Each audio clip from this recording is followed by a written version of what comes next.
বরিশালের Sher-e-Bangla medical college হাসপাতালে সাধারণ রোগীদের ভোগান্তি বিষয়ক এক আলোচনা সভা অনুষ্ঠিত হয়েছে।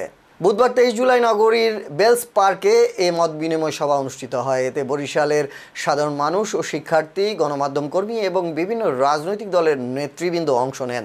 এতে আলোচিত ব্যক্তিত্ব মহিউদ্দিন রনি উপস্থিত ছিলেন। এ সময় শের-ই-বাংলা মেডিকেল কলেজ হাসপাতালে নানা ধরনের সমস্যার কথা ও ভুক্তভোগীদের অভিমত প্রকাশ করা হয়।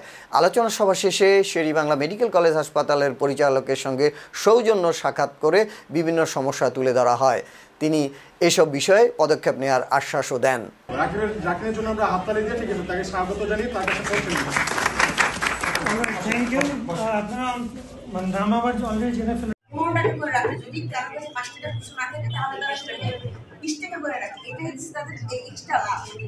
যেখানে 10 টাকা রাখা দরকার সেখানে 5 টাকা অতিরিক্ত রাখতেছে। খুশি না থাকে তাহলে তারা 20 টাকা করে রাখে।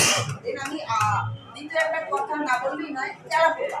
আপনি যদি শের-ই-বাংলা মেডিকেল কলেজ থেকে কিছু না পান, তেলাপোকা অবশ্যই পাবেন। আমি নিজে প্রত্যক্ষ নিজে দেখছি, আমি আন্দোলনের পর এই মানে ওইখান থেকে হচ্ছে কি আপনারা ঢুকে